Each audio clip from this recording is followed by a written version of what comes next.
This testimonial is brought to you by #Score, Marketing Division, Sufi Guidance Channel, YouTube. Testimony सबसे पहले तो health के हवाले से है। 10 महीने पहले मुझे डायग्नोज हुआ। अच्छा, 10 महीने पहले तो बाद में डायग्नोज हुआ था। तार वार हटा दें अगर फोन के साथ लगी हुई है तो, और स्पीकर बंद करें। नहीं, कुछ तो लगा हुआ है क्योंकि आवाज नहीं आ रही। नहीं है शाह साहब। अच्छा बोलो जी। तो हेल्थ के हवाले से ये है, तो शाह साहब अभी मैंने 6 दिन पहले रिपोर्ट्स निकलवाई हैं डायबिटीज़ की। तो उस रिपोर्ट्स में ये डायग्नोज होकर आया है कि अभी मैं डायबिटिक नहीं हूँ, प्री डायबिटिक हूँ, यानी कि डायबिटीज़ होने वाली है। तो डॉक्टर ने ऐसा बोला है, दवाइयाँ चल रही है, बोला एक्सरसाइज वगैरह करो और जो भी आप अपने घरेलू इलाज कर रहे हो वो भी करो, तो हो सकता है कि दवाई ही बंद हो जाए, यानी कि आप नॉन डायबिटिक में आ जाओगे, मतलब डायबिटीज़ चली जाएगी। जी।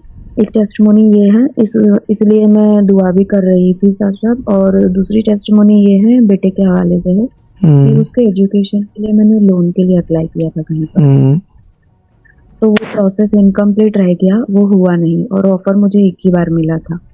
तो मैं 3-4 दिन से सर्च कर रही थी कि कहीं से रिटर्न आ गया हो तो ठीक है, बट वो नहीं आया।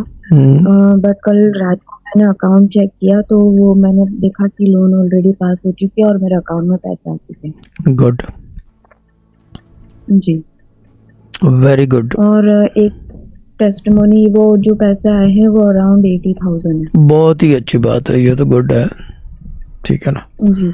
और शाह साहब सबसे बड़ी बात तो ये है कि वो लोन की जो प्रोसेसिंग है ना, वो कंप्लीट ही नहीं हो पाई थी। तो ऐसा ही होता है, आपको पता नहीं है, आपको अंदाजा ही नहीं है। अभी पढ़ने पढ़ाने वालों के साथ क्या क्या, यानी कि ये बोला जाए क्या नहीं होता, तो this will be the true statement, ठीक है ना। बोले आगे बोले। जी। और शाह साहब एक और टेस्टिमोनी है, वो जॉब के हवाले से है। तो जॉब में हमारे कुछ क्राइटेरिया एरियाज होते हैं, तो कुछ हमारे टारगेट होते हैं ना, वो कुछ प्लेटफॉर्म पे रिमूव हो जाते हैं। तो मुझे पता था कि अगर मैं इस जोन में चली जाऊंगी ना तो मेरा टारगेट रिमूव हो जाएगा। तो मैं कंटिन्यूसली दुआ कर रही थी, दुआ तवज्जो की पोस्ट में भी लिख रही थी, वजीफे में भी पढ़ रही थी, यानी कि दुआ नहीं कर रही थी, बस मेरे जहन में था कि कहीं से ये हो जाए कि मैं इस प्लेटफॉर्म पे चली जाऊँ। तो एग्जैक्टली वही हुआ शाह साहब। 2 दिन पहले मेल आया है और मुझे अपॉर्चुनिटी मिल गई है। मुझे जो है ना एक स्टेप फॉरवर्ड मिल गया, यानी कि जो मेरा टारगेट था ना, जिसकी वजह से मैं डरी हुई थी कि कहीं ये टारगेट मेरी जॉब ना छीन ले मुझसे, तब हुआ ये है शाह साहब कि वो टारगेट ही मेरे स्किल में से रिमूव हो गया, यानी कि अब मुझे उस टारगेट पे ध्यान ही नहीं।